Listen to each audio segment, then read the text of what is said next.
Pete Moore, welcome to PCM Guns. Blaser Group sent me a Mauser M12 Impact the other day, which is this. I'll be testing it soon.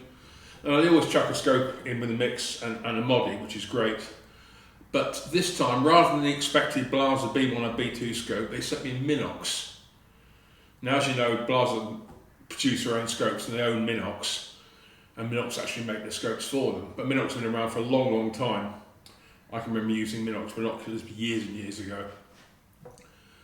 But this, I just love. As far as I'm concerned, for most hunting needs, this is a good spec. It's a 2.5 to 10x42.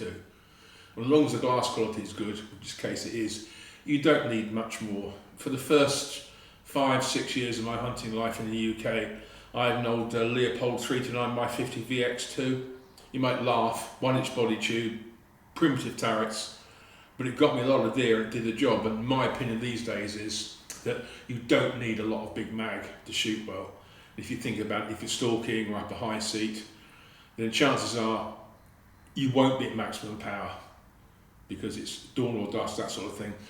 So something like this where you might be around 8, whatever, doesn't really matter, but it's just a beautiful compact and light, we shall see. Good optics, nice simple 4A reticle, nothing to worry about. Nice simple turrets. The whole thing is just designed to look through. There's no fiddly bits on it at all. Everything that needs to be there is there, and that's the end of it. And at around about 500, 550, it strikes me as quite a bargain for what it is. So let's look a bit closer. As I said, the spec is 2.5 to 10x42. As you can see, nice little compact objective, 30mm body tube, quite a generous length for mounting. Mag ring, nicely marked, white numbers on flat black. Rib rubber with a Darling fin. I did find the fin a little bit low. I like something perhaps a fraction longer, but no problem apart from that. Fast focus European eyepiece, as standard. Turrets are what I call set and forget. They unscrew. They're just a simple turret. They're marked, tells you which way to go, and you get 1 centimeter click values at 100 meters. You get 80 clicks per turn, and you get 3.4 full turns, top to bottom, on both turrets. They're both the same. They're quite smooth to dial. Clicks are a little bit low in sort of tactility and also hearing them, but they work pretty well. These just screw back on once you're done, no problems. Here we are on the left hand side of the scope, and you have a dual control here. This one turret contains side parallax or side focus and illumination. Parallax is marked from 10 to infinity, and it's a feature I like even on a basic scope like this, because as a hunter you can then actually crisp up and focus in on your quarry and see what it is, that sort of thing. Very useful. Illumination goes from 1 to 10, and Minox use a fibre optic system that injects a very crisp and precise red dot into the centre of the reticle. And unlike some scopes, cheaper built scopes or scopes that don't pay so much attention to detail, the dot just gets brighter, it doesn't get bigger, it doesn't flare out. So a lot of scopes that are sort of lesser quality in this, you wind it up, maybe put it on high mag, and you have like a red spider in the middle, which is really annoying and off-putting. This doesn't, because of the fibre optic system. On the point of the reticle, it's what I would call sort of a German style 4A in the second focal plane, which means that you've got 3 thick bars coming in at 3, 6 and 9 o'clock from the outside, and they stop well short of the centre. And then from the 12 o'clock position you have a crucifix, a very fine crucifix comes down with the actual aiming cross in the middle of it. And I've always liked this. It's dead simple, and it means you've got a very uncluttered view from sort of the midline upwards, which is what you probably want when you're hunting, so you can see more of the animal. And in the dark or lower light conditions, you've got the 3 thick bars that allow you to centre the scope if you have to.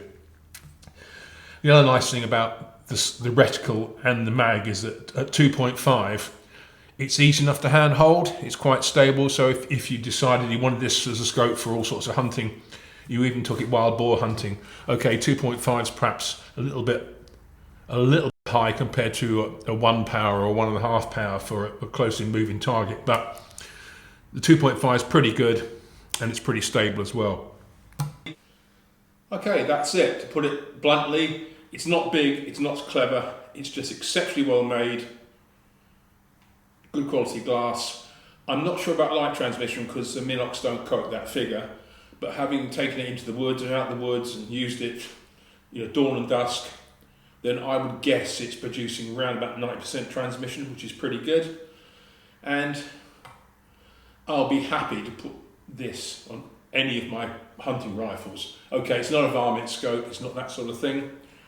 It's a very practical working scope with no real whistles and bells. It's just got what I consider you really need. And at around 500, 550, depending on where you go, I think it's pretty good money, given Minox's reputation as a quality optics manufacturer.